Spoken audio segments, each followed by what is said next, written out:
sesangura kandi wongere wige mw'isi ya tekinoloji kuva muri web D ukaja muri web 3 aho ibintu byose bihindura isura. Jana n'igihe umenye niki ukwiye gukoresha. Hariho abantu benshi bagenda bambaza kwibi biganiro ibanga rya telefone bambaza ikina kiriya, ariko iyo mbonye question iri interessante ndaheza nkishura nkoresheje video na wa wundi akaboneraho. Woba nawe wari ufise ikibazo kijanye n'uburyo ukwiye kubika ya majambo 28 ya P? Yes, urashobora kuba nawe wari ugifise.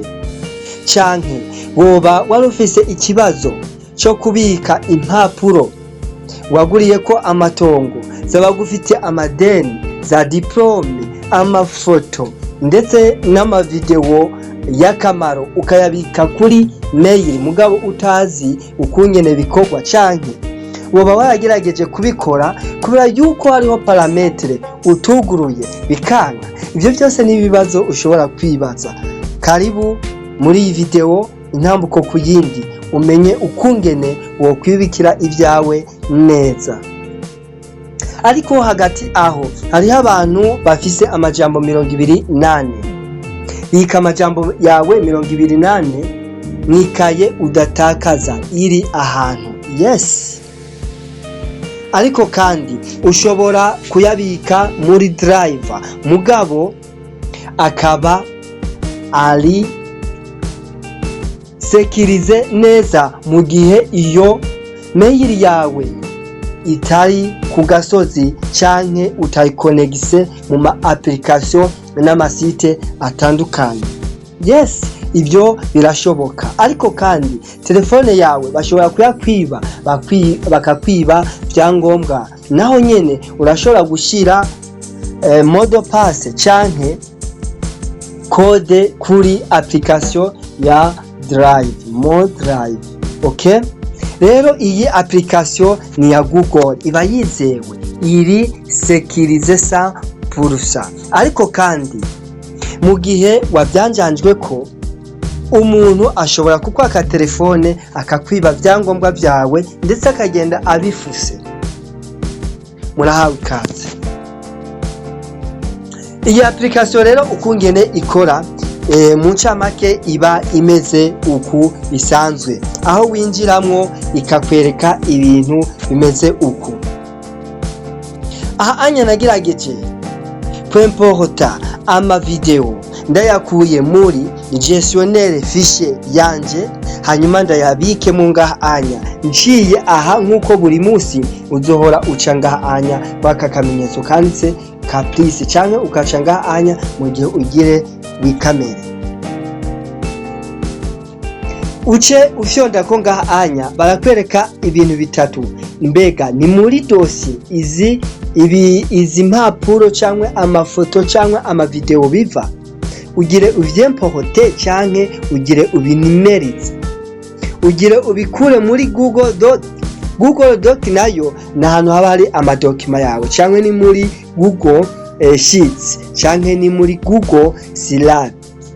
Aho hose na hantu ushobora kuba hari byangombwa byawe. Reka twebwe twicire ngaha anya kuri importe.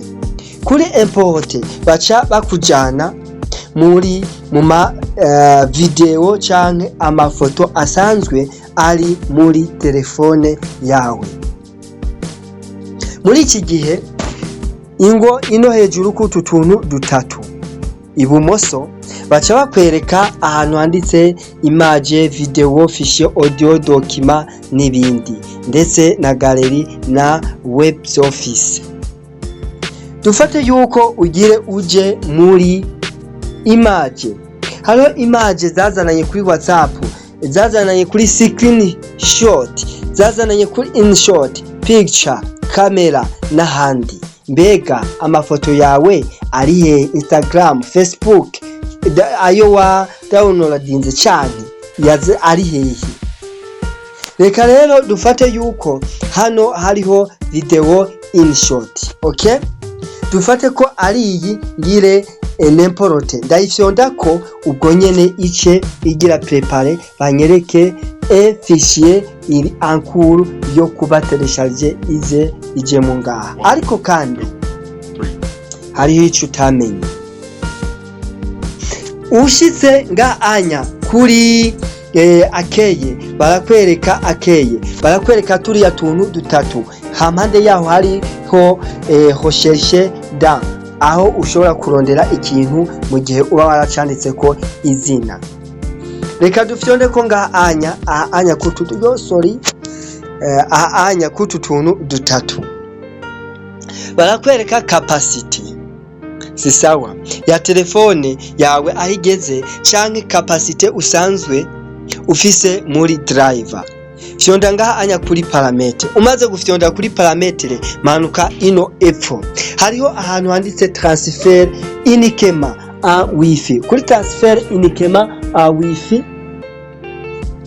baraza kukwereka ibintu ahantu handitse ngo l'importation et la mise en jour des fichiers seront suspendus si la connexion wifi est perdue. Iyo ahantu huguruye ni kuvuga iyo hameze uku huguruye ni kuvuga fichier ziba importe iyo wifi yuguruye. Ituguruye niyo ukoresha amamega ntabwo biheza ngo bize, okay? Ariko kandi iyo yugaye baca bavuga ngo avertissement concernant la consommation des données, ni kuvuga ngaha mw'iki gihe seho les forfaits que vous utilisez le transfert de fichiers via la transmission des données mobiles peut entraîner des frais supplémentaires. Ni kuvuga iyo uyugaye ushobora gukoresha amamega canke mugabo udakoresheje wifi ukaba woshobora kwemporota video. Muri iki gihe video, ifoto n'ikindi kintu cyose urashobora kuba wo cemporota muri drive yawe bigakunda. Ubutaha tuzorabire hamwe ukungene ushobora gushira mode pass, ariko kandi ukaba uri mushasha ntukekanye no gukora s'abonner, partage na commentaire nimba ibi vyigwa bikunezereza. Ubutaha tuzige ukungene ushirako mode pass kugira ngo bibashishe kugenda neza. Merci beaucoup, à l'orantement jusqu'au rendement. À la prochaine occasion.